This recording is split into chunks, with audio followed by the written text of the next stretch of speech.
Hey, what is up guys? This is Nishi from MST.TV here, back with another Market Watch episode. So this was a big weekend, as it was the first weekend with the brand new cards from Power of the Elements being released and legal for tournament use. It's definitely proven to be as good as we all suspected, with sprites and Tearlaments doing very well at large events, and even Exo Sisters and Mathmech seeing some results as well. So today we are going to review some cards that are currently trending on the market, as they are seeing competitive play now within the format. Let's get started. So kicking things off, we're taking a look at the current chase card from Power of the Elements. We have Sprite Blue.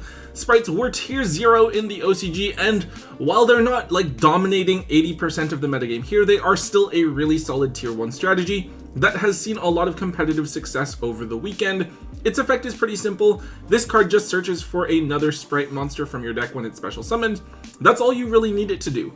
You can search for a negate with either carrot or red, or you can search for Jet, who can then get you any sprite, spell, or trap card as well.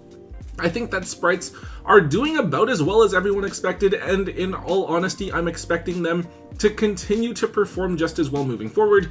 Now, fortunately, they're not tier 0 here, so they're not like dominating the way that they did in the OCG. So even when we do get a ban list here, we probably won't see the deck hit insanely hard. And even then, it's still a brand new set, right? So Konami will want to keep the archetype alive and shouldn't hit it too hard anyways. So after sneak peek, it did look like this card was going to trend downwards a bit, as we saw the cards priced down at around the $75 to $80 mark each. However, with the massive success that the deck has seen this past weekend, the card is already up to $95 each, lowest on TCG Player. If sprites continue at this pace, right, we definitely shouldn't expect to see this card drop in price anytime soon, at least not by too much. Of course, as more and more people open the set and flood the market with extra copies of the card, then yeah, the price will go down eventually. But for the next couple of months at least, while everyone is jumping on sprites and the deck continues to take a lot of top spots at the regional level, this card's price should remain fairly steady. Next up, let's take a look at Mask Change 2. So this one was kind of a surprise card to see coming up in some Tearlament list, but it's a really cool tech that players are starting to use. This lets you discard a card and then target a monster on your field and turn it into an extra deck masked hero with a higher level. Now, since the Tearlaments are dark monsters, this allows you to special summon a copy of Masked Hero Darklaw, who is a huge pain to get rid of, as he banishes all of your opponent's cards that go to the graveyard and can potentially rip a card from your opponent's hand as well. Now, this also happens to proc the effect of the Tearlament monster that you send to the graveyard to summon Darklaw, which is kind of cool. Anyways, this tech is something that not like everyone is playing, but a lot of people are using to auto-win certain matchups, such as the mirror match, since Tearlaments are very dependent on graveyard access. As a result, all of the card's different printings have gone up by about the same amount. The card has a Ghost from the Past ultra rare printing, common, and then a gold rare version as well. Personally, I think it goes like ultra, common, and then gold rare in terms of how nice they look, but to each their own. However, the card was never like really short printed or hard to pull, and Mask Change 2 isn't something that actual hero decks use since they have regular Mask Change, so this card kind of fell under the radar. However, we're now seeing all of the different versions of Mask Change 2 up at around $4 to $5 each, which is a decent jump from the $1 or so that the card was before. Definitely a cool tech for you guys to be aware of if you're playing against or for Tearlaments, since Darklaw can be really annoying to get rid of. You guys might just want to double check your bulk as well to see if you have any copies of this card that you pulled lying around for the last couple of years. Before we move on, guys, I do want to remind you all to check out our website, MSTmerch.com. By popular demand, we have restocked our matted oversleeves. They are absolutely perfect for either the main deck or extra deck. For those of you that have like really nice sleeves, you want to show them off at your locals, but you don't want to get them dirty through regular play.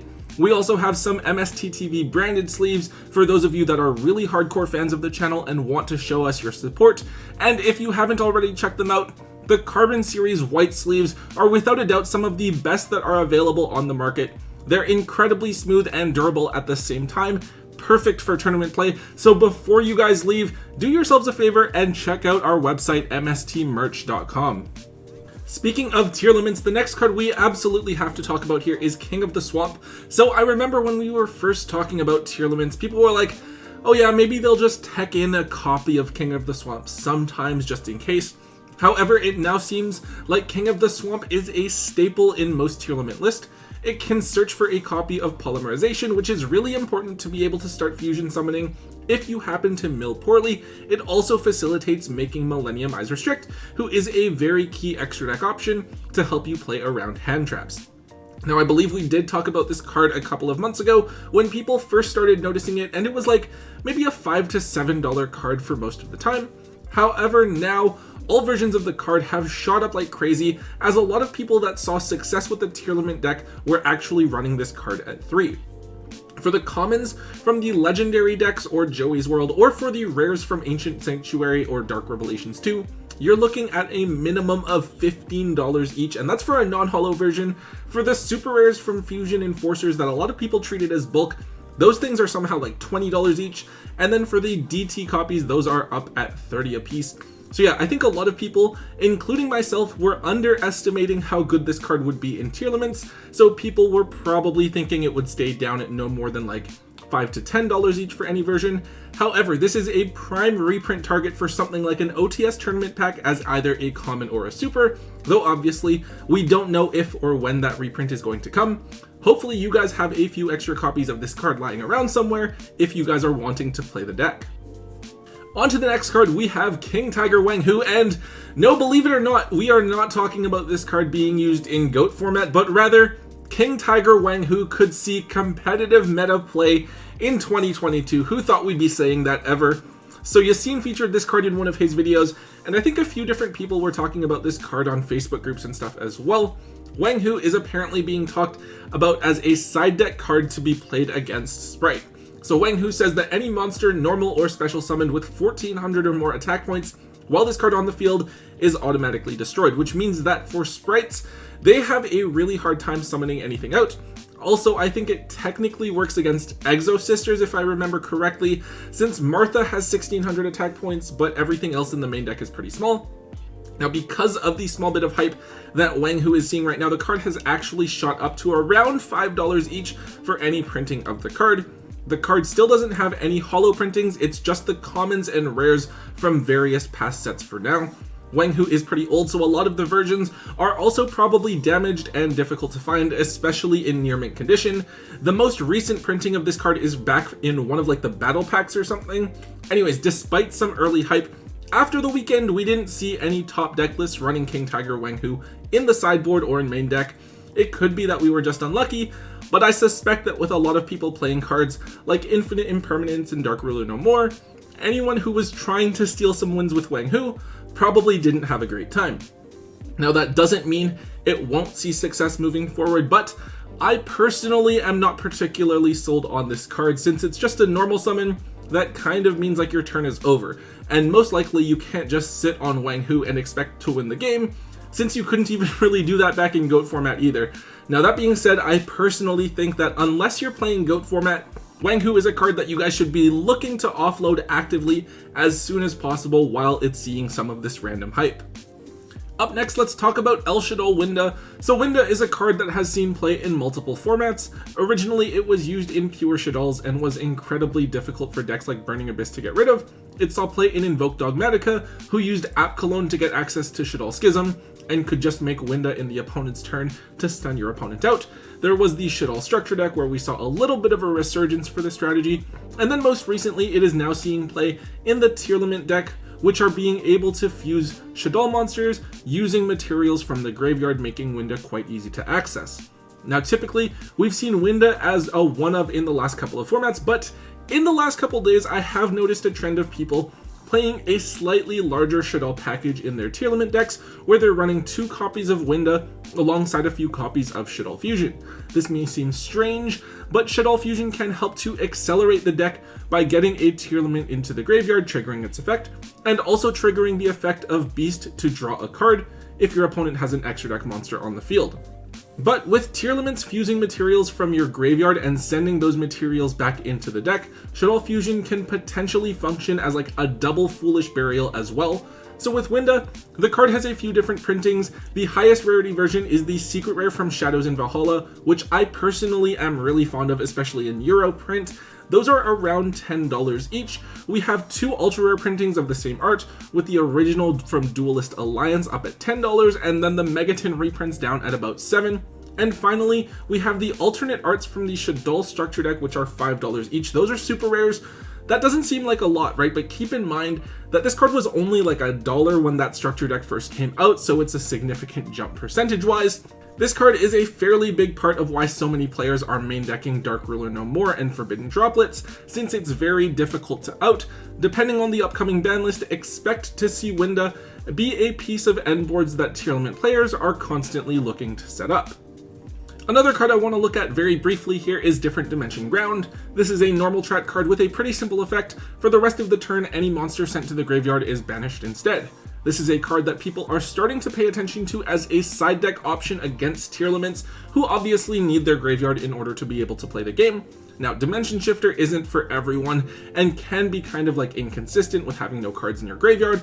However, Different Dimension Ground can be used by tier limits in the mirror match since it won't carry over to your following turn. It's also worth noting that as a normal trap card, you can set this card straight out of the deck with Trap Trick, and it's basically a free turn skip on your opponent.